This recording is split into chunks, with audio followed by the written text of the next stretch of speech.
that come from? I was waiting for yours. On a note before we get started, I want the Dobson family to know that they're in our thoughts and our prayers as a football family and a football program, and we're just thinking of them. In terms of bowl prep, I think it's been a very, very productive bowl preparation. We'll finish tomorrow. We'll conclude with a morning practice, and then they'll be able to go home for the holidays and enjoy time with their family. So I guess as you wrapped up bowl prep here, this part of it, you feel like you got, I guess, the full attention, focus of the guys, you got done what you wanted to get done? I think we've accomplished a lot. The players have come each and every day. They've had a high level of intensity. We've seen that in every practice has been competitiveness, but also attention to details. We've had some younger players that have been set back with some nagging injuries, but for the most part, I think it's been very productive. Now it's being able to go down to the bowl site, put all your focus and energy and your preparation down there, and be ready to go. Obviously, you know what you get from Josh, but what have you seen out of Sharon and Quentin so far this season? Their reps have been invaluable for them, especially Sharon Jones, just because of him being on the scout team all year. So being able to get him out there and really get him some repetitions and full speed reps, but also Quentin as well. And Quentin continues to get better and better, and they continue to push each other. They continue to compete, and that's what you want. But I see them making progress. Have any other young guys kind of caught your eye these last few guys you've shown that stepped up that maybe in the season you guys were able to look at because Well, we still see everyone. Darryl Taylor's a young man that continues to progress and get better and better and better. Been very encouraged by the growth and development of Drew Richmond. These practices have been invaluable for him. The defensive line actually took his stripe off yesterday. I think that's quite a compliment coming from them because he goes against them every day with scouts. So I see him progressing. All the youngsters, we're still in a point in our program where all of our youngsters are basically playing. So you have to be careful in how you develop them, but I've been pleased with the development of all of them.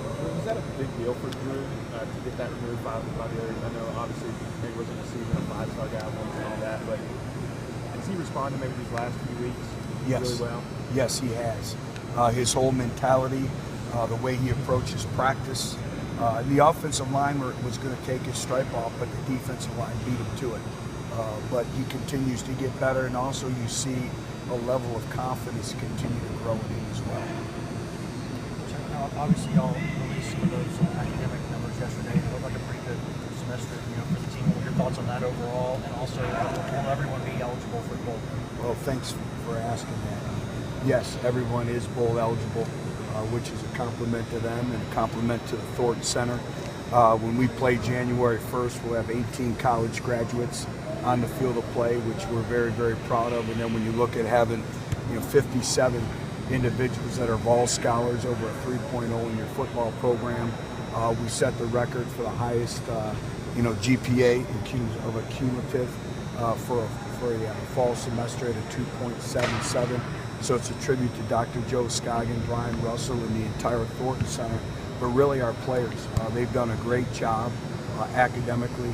We have a standard, we have an expectation here, and it continues to get better and better.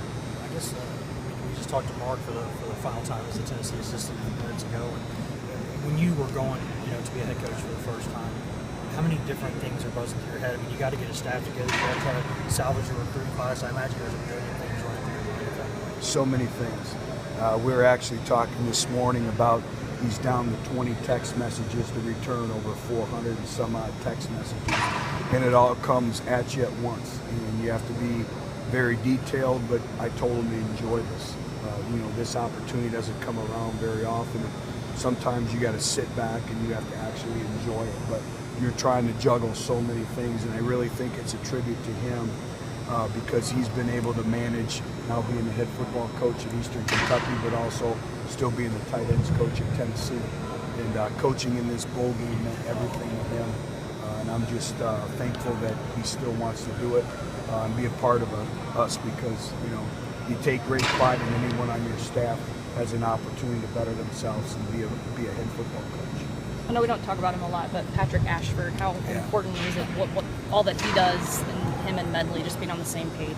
Well, so much of it is being on the same page, and the short snapper, the holder set the temperament for the kicker, and you usually only know about them when something goes awry or something goes wrong. And they've done a great job. Patrick Ashford is one of those individuals that works every day. He wants to be involved in coaching. He's actually been sitting in some of our coaches' meetings. And again, growing up in our football program and now him wanting to go into coaching means a lot to us. Matt Giampapa has done a great job all year, but they set the temperament of the kicker. Take a few more. Which one? It looked like Jason Groom was out there getting some more today. But is that his first kind of on-field action? Has he been out there this week, or kind of was it?